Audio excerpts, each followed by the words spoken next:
Esto no es un podcast, es una invitación a pensar en cómo somos. A Contracorriente, un espacio para mirar la cultura desde todas las aristas.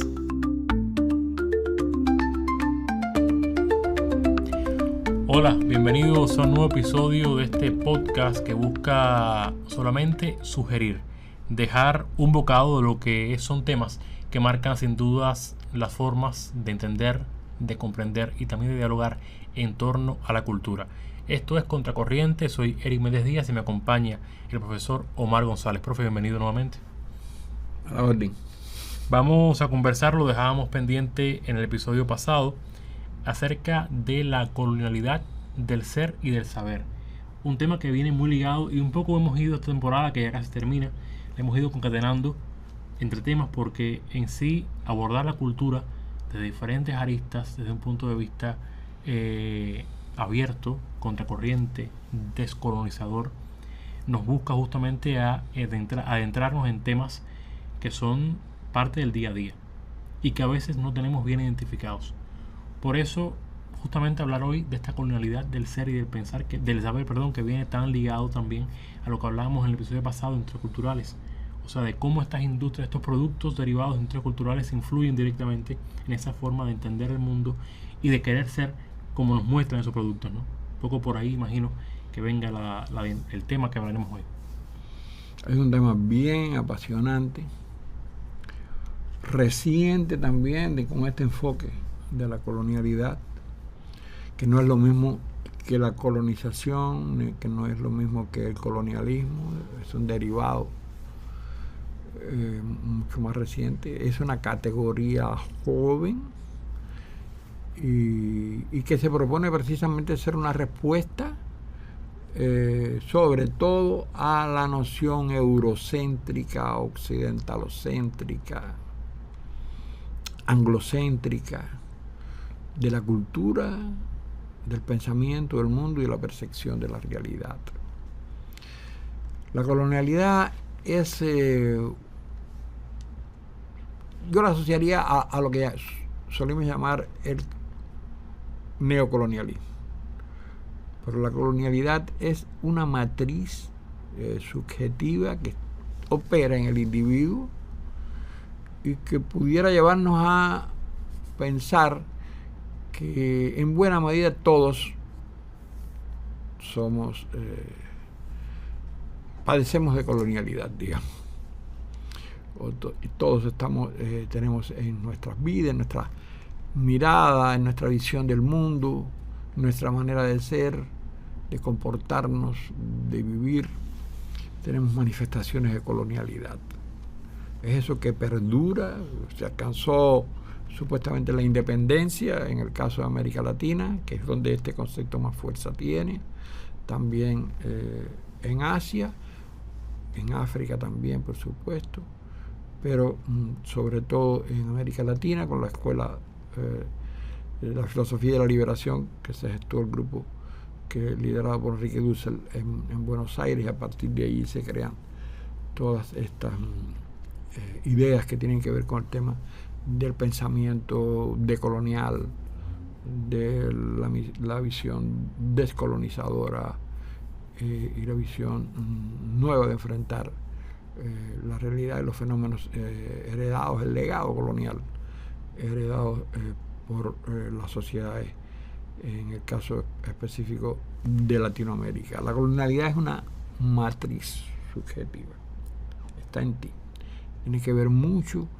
con lo cognitivo, tiene que ver mucho con esa manera de operar digamos que en la mente.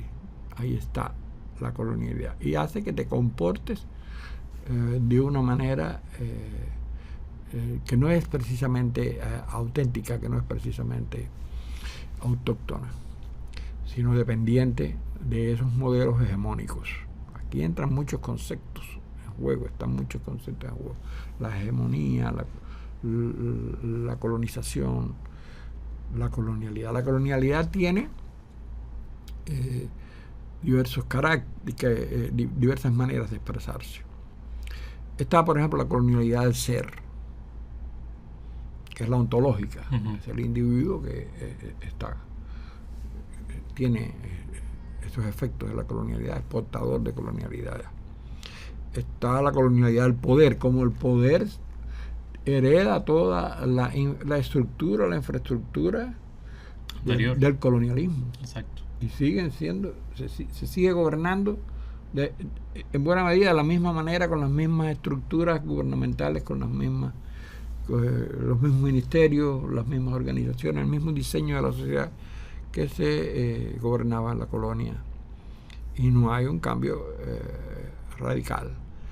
Está la colonialidad con respecto a la naturaleza. ¿Cómo vemos la naturaleza? La relación que tenemos con la naturaleza no es la relación que tenían los pueblos originarios. Nosotros somos depredadores por excelencia de la naturaleza. Destruimos bosques para construir ciudades, carreteras o para sencillamente hacer un campo de golf. El ser humano es un depredador por excelencia. Esa no era la relación que tenían los pueblos originarios con Abya-Yala, ¿no? Con lo que llamaban la madre, la Pachamama, de este lado del mundo. Y está la colonialidad del saber, que es muy importante. Es la colonialidad que hace que nosotros veamos el mundo desde una perspectiva eurocéntrica, desde el norte como centro. Los pensadores que se utilizan en las bibliografías, por ejemplo, que se utilizan normalmente en las carreras universitarias, muy pocas toman en cuenta el pensamiento descolonizador latinoamericano.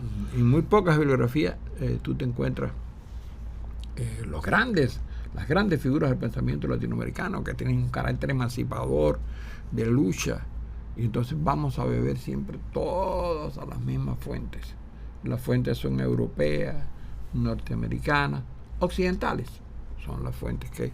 Y eso sucede así aquí, sucede en Japón, sucede en China, incluso en países que tienen que son civilizaciones, que fueron civilizaciones importantes, que marcan un rumbo dentro de la humanidad. Se ve esta colonialidad del saber.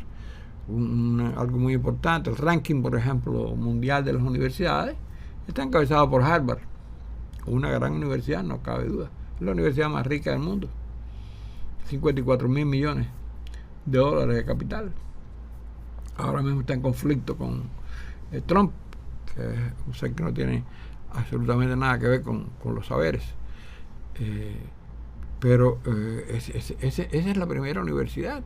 Tú vas a ver las que están entre las primeras universidades, Oxford, las que están entre las 10 primeras.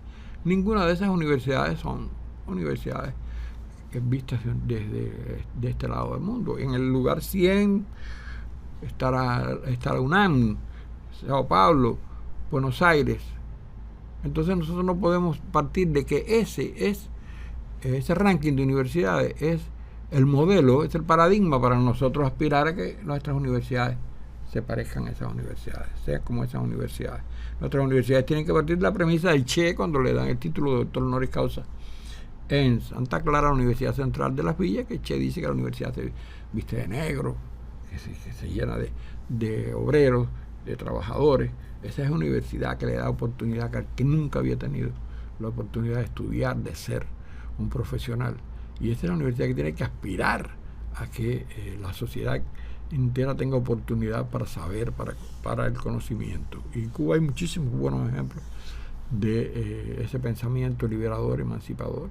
Se expresa en figuras como Roberto Fernández Retamar, se expresa en pensadores como Alejo Carpentier, en escritores como Alejo Carpentier, en Fernando Martínez Heredia, en Fidel. Fidel es la cumbre del pensamiento emancipador, del pensamiento descolonial, en nuestro caso y en América Latina. Es además un pensador que sistematizó un conjunto de ideas importantes. Hay que estudiar a Fidel como teórico y como pensador revolucionario. Y está el Che más de una vez. Che habló de colonización cultural tempranamente en Cuba en 1960 en un acto que hubo en el Parque Central con trabajadores de educación con estudiantes, etc. Ahí habla de colonización cultural y es de una vigencia extraordinaria eso. Pero está Nicolás Guillén, está Juan Marinelo, como decía, está Fernando Ortiz, a quien hay que rendirle un monumento enorme en nuestro país por múltiples razones, por su noción de la cultura, por su noción de lo que es la patria, por su noción liberadora siempre y además original y nuestra, emancipadora. Entonces, la colonialidad es algo contra lo que tenemos que luchar permanentemente. Y se expresa en eso que nosotros conocemos como colonización cultural. Porque si la colonización cultural es un fenómeno externo, ajeno, que viene a imponerse por las diferentes vías, por la hegemonía, va a encontrar mucha más receptividad allí donde la colonialidad está bien sostenida, bien establecida, bien instaurada.